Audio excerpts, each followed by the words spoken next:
গাছ থেকে পারলাম, দেখতেই পারলেন। এই জিনিসটা কিন্তু সম্পূর্ণ কাঁচা। অদ্ভুতভাবে আমি একটা ভর্তা বানাবো, দেখুন, মানে খুবই অদ্ভুত। এটা আপনাদের কাছে রাখতে পারি।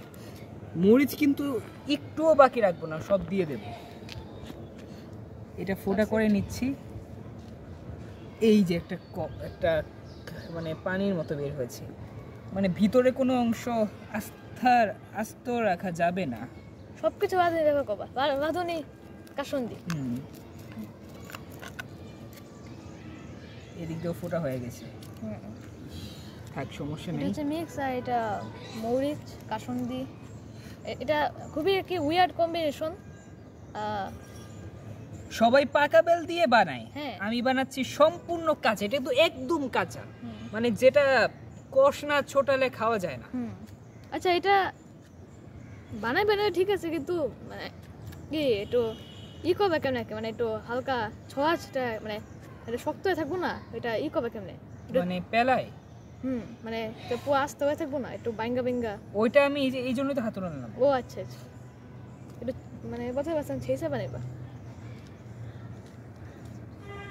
এবার গাইস যেটা করব, সবার প্রথমে যে সবগুলো দিয়ে দেব। কেমন দেখতে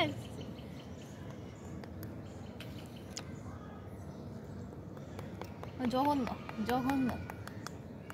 পুরো ভিডিওটি সবাই দেখবেন, না হলে কিন্তু অনেক কিছু মিস করবেন। প্রিয় দর্শক, এই মরিচের গুঁড়াটা এখানে দিতে দিতে একটু বিরতি নিয়ে নিচ্ছি। গাইস দেখুন, ঝাল রকেট মারছে। আপনারা দেখুন, আপনারা শেষ পর্যন্ত দেখতে থাকুন। দেখুন আমি শেষে এটা খাওয়ার পর আমি কি করি। দেখতেই তো কেমন লাগতেছে মরিচ, মানে দেখে এটা কেমন হবে, লাইফেই ফার্স্ট। সাথে আপনারা শেষ পর্যন্ত দেখুন। এত কাঁচা, এত মরিচের গুঁড়া, সাথে কাঁচা মরিচ। আচ্ছা, এটা দিয়ে কি করবার? এইটা তো এখন তো দেবো এইটা। এইবার হলো আসল কাজ আমাদের।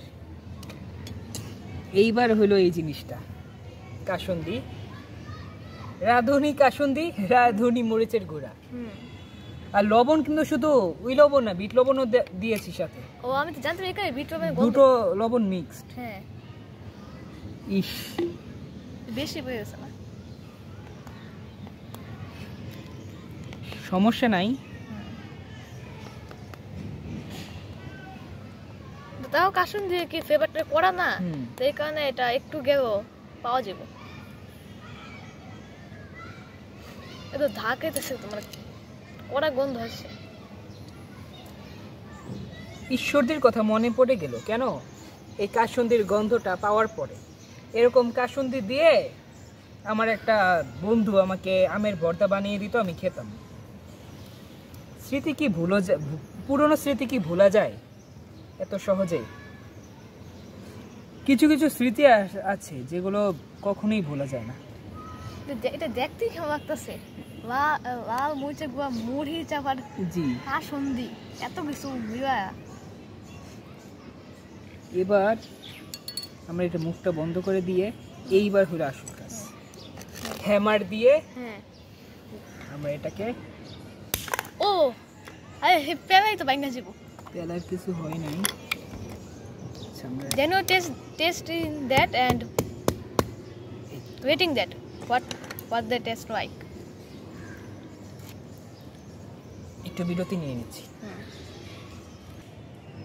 গাইস, যতটা লাল হবে ভাবছিলাম, কিছুই কিন্তু হয়নি তেমন।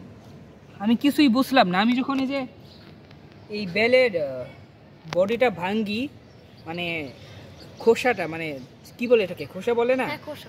এটা যখন আমি ভাঙ্গি তখন দেখি কি, মানে মরিচের কোনো গোড়াই নাই, পুরো ফাঁকা, মানে পুরো ফাঁকা, মানে একদম সামান্য। অথচ মরিচের গোড়া কিন্তু অনেক দিয়েছে, অনেক দেওয়ার পরে আমরা বেশিরভাগ যতটুকু প্রয়োজন ছিল না ততটুকু ওই জায়গায় ফেলে দিয়েছি।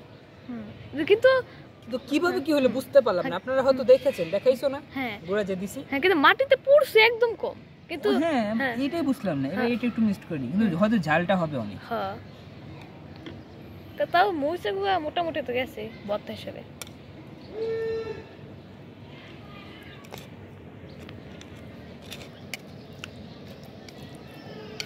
আমার কাছে একটু বেশি হয়ে গেছে। না এটা ঠিক আছে, আর একটু দেওয়া উচিত, ভিজা ভিজা হবে। ভিজা ভিজা হইলে জিনিসটা একটু খাইতে স্বাদ হয়। সবকিছু মিশায়া কেমন। এটা কি কি আছে? লবণ, বিট লবণ। হ্যাঁ এখানে মশলা হচ্ছে হ্যাঁ। মরিচের গুঁড়া আমি দিছি না, হ্যাঁ মিক্স গুঁড়া। ওইটা কিন্তু শুধু ওই জায়গায় মরিচের গুঁড়া না, ওখানে মিক্সড ছিল লবণ, বিট লবণ। হ্যাঁ আর আর যে এখানে কাঁচা মরিচও আছে। হ্যাঁ কাঁচা মরিচ আবার কাসুন্দি। চলুন গাইস একটু টেস্ট করে দেখি, তুমি টেস্ট করবা? না না, that looks like that.